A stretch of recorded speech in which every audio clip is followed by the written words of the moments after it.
कल्पना कीजिए आदि शंकराचार्य के आश्रम की, एक ऐसी जगह जहां चारों तरफ बस ज्ञान ही ज्ञान था। बड़े बड़े प्रतिभाशाली विद्वान शास्त्रों पर घंटों बहस करते थे, मानो ज्ञान की कोई नदी बह रही हो। पर जानते हैं, उन सब के बीच एक ऐसा भी शिष्य था जो बिल्कुल अलग था, एकदम जुदा। और आज हम उसी की कहानी में उतरेंगे।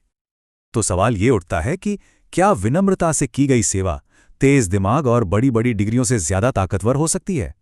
क्या दिल की सच्ची भक्ति दिमाग के तर्कों पर भारी पड़ सकती है? चलिए इस सवाल का जवाब ढूंढते हैं इस कहानी के जरिए। तो मिलिए हमारी कहानी के नायक से, गिरी। वो भी आदि शंकराचार्य के शिष्यों में से ही एक थे, लेकिन उनकी पहचान आप कह सकते हैं किसी शास्त्र या वेद के ज्ञान से नहीं थी, बल्कि उनकी पहचान थी उनकी अटूट निस्वार्थ सेवा से। तो देखिए, आश्रम में ना एक तरह से दो दुनियाएं बसती थी। एक तरफ थे पद्मपाद और सुरेश्वर जैसे दिग्गज विद्वान। शास्त्र, तर्क, बहस, इन सब में उनका कोई मुकाबला नहीं था। और फिर दूसरी तरफ थे घिरी। उनकी दुनिया बहुत छोटी और सरल थी, बस अपने गुरु की सेवा और उनके प्रति पूरा समर्पण, बस यही था उनका संसार। गिरी का दिन शुरू होता था सेवा से और खत्म भी होता था सेवा पर। जहां गुरु को पढ़ाना है उस जगह को साफ करना, सबके खाने पीने का इंतजाम देखना, पूरे आश्रम को संभालना और अपने गुरु की छोटी से छोटी जरूरत का ख्याल रखना। और ये सब कुछ बिना किसी मैं के भाव के। जानते हैं, इसे दास्य भाव कहते हैं। मतलब एक ऐसा सेवक जिसका अपना कुछ है ही नहीं, जो कुछ है वो बस गुरु का है। जहां बाकी सब शिष्य ग्रंथों के पन्ने पलट रहे थे, वहीं गिरी अपने गुरु की जरूरतों के पन्ने पढ़ रहे थे। और इसी वजह से पता है क्या हुआ, बाकी सब उन्हें बस एक मामूली सेवक समझने लगे। उन्हें लगता था, अरे इसमें क्या ज्ञान होगा, ये तो बस काम करता है। वो लोग उसकी आध्यात्मिक गहराई को देख ही नहीं पा रहे थे, उसे बहुत ही कम आंक रहे थे। और फिर कहानी में आता है एक बड़ा मोड़, एक ऐसा दिन जब सब कुछ बदलने वाला था। आचार्य पढ़ाने के लिए तैयार थे, सारे विद्वान शिष्य मौजूद थे, पर एक शिष्य वहां नहीं था। सोचिए जरा वो माहौल। शंकराचार्य अपने आसन पर विराजमान है, सारे बड़े बड़े शिष्य अपनी अपनी पोथियां लेकर एकदम तैयार। लेकिन आचार्य ने पाठ शुरू करने से ही मना कर दिया। उन्होंने पूछा, गिरी नहीं आया अभी तक? जी हां, वो गिरी का इंतजार कर रहे थे, जो उस वक्त नदी किनारे गुरु के कपड़े धो रहा था।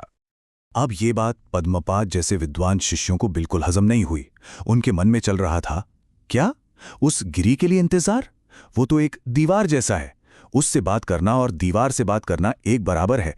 हम जैसे विद्वानों को एक मामूली सेवक के लिए क्यों रुकना पड़ रहा है? उनके ज्ञान का अहंकार देखिए। वो गिरी को इस लायक ही नहीं समझते थे कि वो ज्ञान ले भी सकता है। लेकिन शंकराचार्य तो गुरु थे, वो सब जानते थे। उनके मन में कुछ और ही लीला चल रही थी। उन्होंने शायद सोच लिया था कि आज इन सब विद्वानों को असली ज्ञान का मतलब सिखाना ही पड़ेगा। और उधर नदी किनारे क्या हो रहा था? गिरी, उसे तो कुछ पता ही नहीं था कि आश्रम में क्या चल रहा है। वो तो बस पूरी लगन से, पूरे ध्यान से अपने गुरु की सेवा में, उनके कपड़े धोने में मगन था। उसका मन एकदम शांत, एकदम साफ था, जैसे एक खाली बर्तन जो कृपा पाने के लिए बिल्कुल तैयार हो। और फिर वही हुआ जिसकी कोई कल्पना भी नहीं कर सकता था।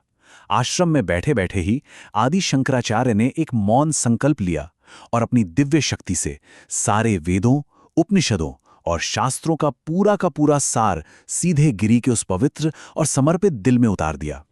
सोचिए, बस एक पल, सिर्फ एक पल में गिरी का मन उपनिषदों, ब्रह्मसूत्रों, गीता, इन सबके ज्ञान से जगमगा उठा, रोशन हो गया। वो ज्ञान जिसे पाने के लिए बाकी शिष्य सालों से मेहनत कर रहे थे, वो गिरी को गुरु की कृपा से एक सेकंड में मिल गया। अब जो गिरी आश्रम की तरफ लौट रहा था, वो पहले वाला गिरी नहीं था। वो एक सेवक नहीं, बल्कि एक ज्ञानी, एक संत बनकर लौट रहा था। और जैसे ही वो आश्रम पहुंचा, सब शिष्य उसे देखकर हैरान रह गए। उनकी आंखें फटी की फटी रह गईं। गिरी के मुंह से संस्कृत का एक ऐसा अद्भुत और मुश्किल छंदों वाला भजन निकल रहा था जो उन्होंने आज तक कभी नहीं सुना था। जानते हैं ये क्या था? ये था तोटकाष्टकम, एक भजन जिसकी रचना गिरी ने उसी पल वहीं पर की थी। और कमाल की बात यह है कि ये तोटक नाम के एक बहुत ही कठिन छंद में था, इतना कठिन कि बड़े बड़े विद्वानों के पसीने छूट जाते हैं इसे बनाने में। और इस भजन में बस अपने गुरु के लिए प्रेम, भक्ति और कृतज्ञता थी, जैसे वो कह रहा हो, हे गुरु, आप ही ज्ञान का सागर हैं और मैं आपकी शरण में हूं। ये नज़ारा देखकर पद्मपाद और बाकी सब विद्वान शिष्य तो बस स्तब्ध रह गए। जिसे वो दीवार समझ रहे थे, आज वो ज्ञान का झरना बन चुका था। उन्हें अपनी भूल का, अपने अहंकार का एहसास हुआ। ये उनके ज्ञानी होने के घमंड पर सबसे बड़ी चोट थी। उसी दिन आदि शंकराचार्य ने गिरी को एक नया नाम दिया। उन्होंने कहा, आज से तुम तोटकाचार्य कहलाओगे। मतलब वो आचार्य जिसने तोटक छंद में गाया, और ये नाम इतिहास में हमेशा के लिए अमर हो गया, इस बात की गवाही देता हुआ कि गुरु की कृपा क्या नहीं कर सकती। लेकिन रुकिए, कहानी यहीं खत्म नहीं होती। गिरी से तोटकाचार्य बनने का ये सफर तो बस शुरुआत थी। उनकी विरासत और उनके जीवन का जो असली सबक है, वो तो अब सामने आएगा। वही गिरी जिसे सब एक साधारण सेवक समझते थे, वो आगे चलकर शंकराचार्य के 4 सबसे मुख्य, सबसे प्रमुख शिष्यों में से एक बने। इतना ही नहीं, उन्हें उत्तर भारत में स्थित महान ज्योतिर्मठ का पहला शंकराचार्य यानी मठाधीश नियुक्त किया गया। वो उस महान परंपरा के 4 स्तंभों में से एक बन गए। तो क्या सीखा हमने इस कहानी से? यही कि सबसे ऊंची कृपा, सबसे बड़ा ज्ञान, वो घमंडी विद्वान को नहीं मिलता। वो तो उस विनम्र दिल में उतरता है जो सेवा और भक्ति से लबालब भरा हो। यही है तोटकाचार्य के जीवन का असली सार। तो ये थी तोटकाचार्य की वो अद्भुत कहानी जो हमें सिखाती है कि सच्ची भक्ति और सेवा में कितनी ज्यादा ताकत होती है। हमारे साथ इस प्रेरणादायक यात्रा का हिस्सा बनने के लिए बहुत बहुत धन्यवाद। जाने से पहले कुछ शब्द हमारे इस प्रयास ज्ञानकोश के बारे में।